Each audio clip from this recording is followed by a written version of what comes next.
یروشلم ایک ایسا تاریخی شہر ہے جو دنیا کے قدیم ترین مقامات میں شامل ہوتا ہے۔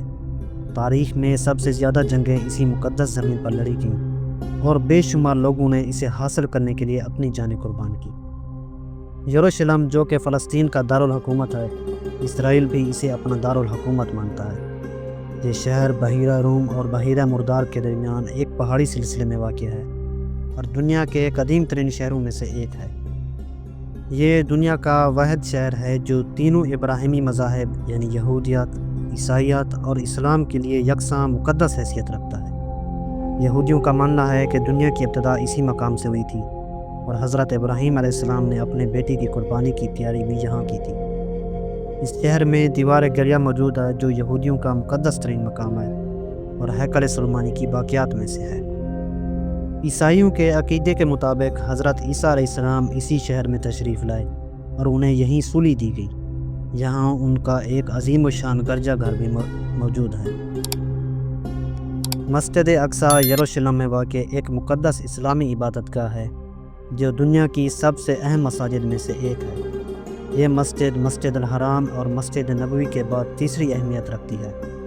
مسلمانوں کے لیے یہ مکان بہت محترم ہے کیونکہ یہ قبلہ اول ہے، یعنی مسلمان پہلے اسی طرف نماز پڑھا کرتے تھے۔ مسجد اقصی میں موجود قبۃ الصخرہ گولڈن ڈوم بھی بہت مشہور ہے، جس کے بارے میں کہا جاتا ہے کہ یہ وہ جگہ ہے جہاں سے حضرت محمد صلی اللہ علیہ وآلہ وسلم نے معراج کا سفر شروع کیا اور آسمانوں کی طرف عروج فرمایا۔ مسجد اقصی میں تمام انبیاء کی امامت کرنے کا شرف بھی حضرت محمد صلی اللہ علیہ وآلہ وسلم کو حاصل ہوا۔ آج کل مسجد اقصی اسرائیل کے قبضے میں ہے، جس کی وجہ سے فلسطین اور اسرائیل کے درمیان تنازعات بڑھ چکے ہیں۔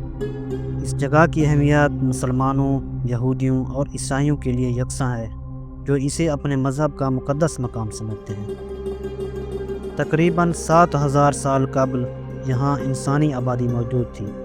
حضرت داؤد علیہ السلام نے اسی شہر کو فتح کر کے اپنی سلطنت کا دارالحکومت بنایا اور ان کے بیٹے حضرت سلیمان علیہ السلام نے ہیکل سلیمانی تعمیر کروایا۔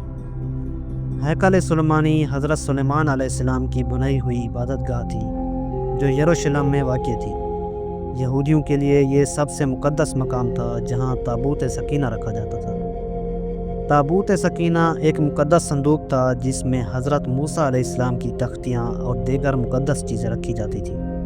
یہ یہودیوں کے لیے اللہ کی موجودگی کی علامت تھا اور جنگوں میں ان کے ساتھ لے جایا جاتا تھا۔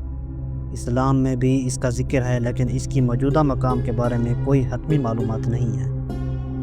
آج مسجد الاقصی اسی جگہ واقع ہے جہاں ہیکل سلیمانی تھا، اور یہودی اس کی دوبارہ تعمیر کی کوشش کر رہے ہیں جو اسرائیل اور فلسطین کے درمیان تنازع کا ایک اہم حصہ ہے۔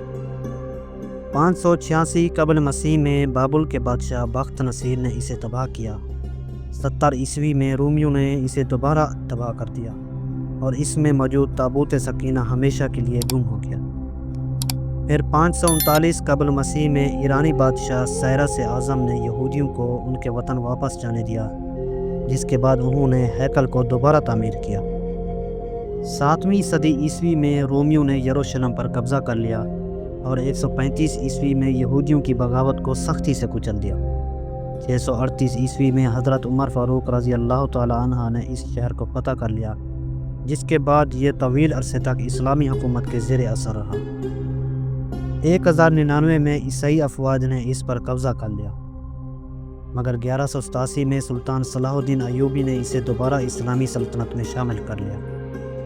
1517 میں سلطنت عثمانیہ کے سلطان سلیم اول نے اس پر قبضہ کر لیا اور 1917 تک یہ عثمانی خلافت کے زیر نگین رہا۔ سلطان عبد الحمید ثانی کے دور میں یہودیوں کی یہاں بستیاں بنانے کی کوششیں ناکام بنا دی گئی۔ 1917 میں برطانوی فوج نے اس شہر پر قبضہ کر لیا اور یہاں یہودیوں کو لا کر آباد کرنے کا منصوبہ بنایا۔ 1947 میں اقوام متحدہ نے فلسطین کو 2 حصوں میں تقسیم کر دیا اور یروشلم بھی 2 حصوں میں بٹ گیا، جس کے نتیجے میں آج تک اس پر تنازع جاری ہے۔ ہم دعا کرتے ہیں کہ اللہ تعالیٰ فلسطینی مسلمانوں پر رحم فرمائے اور تمام مسلم ممالک کو ان کی مدد کرنے کی توفیق دے۔ یہ تھی آج کی ویڈیو جس میں ہم نے فلسطین کی تاریخ، موجودہ حالات اور مشکلات پر روشنی ڈالی۔ آپ کی اس بارے میں کیا رائے ہے کمنٹس میں ضرور بتائیں۔ اگر ویڈیو پسند آئی ہو تو اسے لائک اور شیئر کریں، اور ہمارے چینل جمال سعید کو سبسکرائب کرنا نہ بھولیں۔ انشاءاللہ اگلی ویڈیو میں ملاقات ہوگی، تب تک کے لیے اللہ حافظ۔